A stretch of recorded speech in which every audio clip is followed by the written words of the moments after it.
as the sun begins to rise,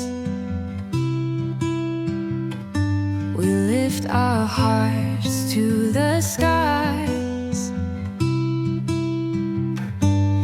Jesus, you're our guide and light. Fill our day with love so bright. Morning devotion, we come in. Praise the Lord. Hallelujah. കർത്താവ് നിങ്ങളെ ധാരാളമായി അനുഗ്രഹിക്കട്ടെ. നമ്മുടെ ജീവിതത്തിൽ പലപ്പോഴും നമ്മൾ യഥാർത്ഥ പ്രശ്നങ്ങളെ കാണുന്നതിന് പകരം ശരിയായ കാര്യത്തിൽ, ശരിയായ കാഴ്ചപ്പാടിൽ കാര്യങ്ങളെ കാണുന്നതിന് പകരം പലപ്പോഴും നമ്മുടെ ജീവിതത്തിൽ തെറ്റായിട്ട് നമ്മൾ കാര്യങ്ങളെ മനസ്സിലാക്കാം. 38 വർഷം ഒരു വ്യക്തി കുളക്കരയിൽ കിടക്കുക. യോഹന്നാന്റെ സുവിശേഷം 5-ാം അധ്യായത്തിൽ ആ സംഭവത്തെ വിവരിക്കും ഇങ്ങനെയാണ് പറയുന്നത്. അവൻ സൗഖ്യം കാത്തു കിടക്കുക.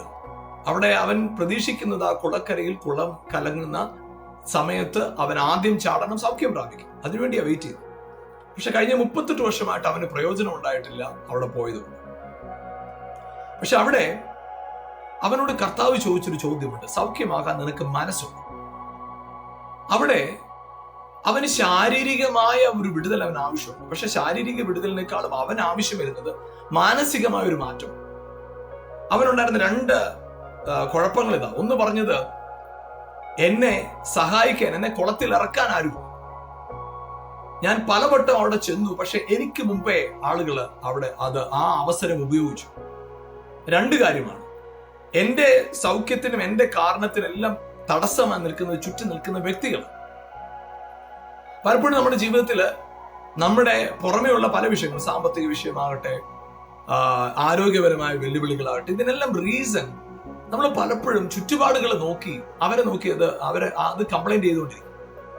അടുത്ത് ഇവനെ സംബന്ധിച്ചിടത്തോളം പറയുന്നത്, എനിക്ക് പറ്റുന്നില്ല, ഞാൻ ശ്രമിച്ചിട്ട് പറ്റുന്നില്ല. നമ്മളെ സംബന്ധിച്ച് നമ്മളെ അലട്ടുന്ന ഒരു ചിന്തയാണ്, ഞാൻ കൊള്ളത്തില്ലാത്തവന്, ഞാൻ ശരിയല്ല, ഞാൻ ജനിച്ച ജീവിത പശ്ചാത്തലം, എന്റെ കുടുംബ സാഹചര്യം ശരിയല്ല, അതുകൊണ്ടായി പ്രശ്നം.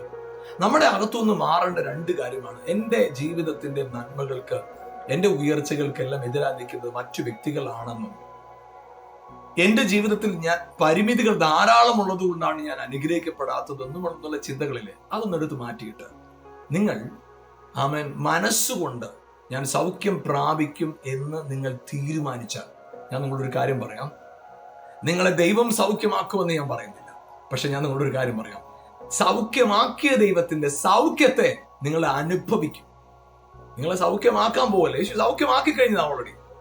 ആ സൗഖ്യം നിങ്ങൾ അനുഭവിക്കാനായിട്ട് നിങ്ങളുടെ മനസ്സിന്റെ അസ്വസ്ഥതകളെ മാറ്റി നിങ്ങളുടെ മനസ്സ് സ്വസ്ഥമായിട്ട് കർത്താവിലേക്ക് നോക്കുമ്പോൾ നിങ്ങളുടെ ജീവിതത്തിന്റെ അവസ്ഥകളെ മാറ്റാനായിട്ട് കർത്താവിന് കഴിയും. കർത്താവ് അതിന് ശക്തനാണ്. അതെ, ഇന്ന് പകൽക്കാലം നിങ്ങൾക്ക് വേണ്ടി കർത്താവ് ഒരുക്കിയതിനെ വിശ്വാസത്താൽ അനുഭവിക്കുന്ന ഒരു പകലായി തീരട്ടെ. God bless you. ആമേൻ.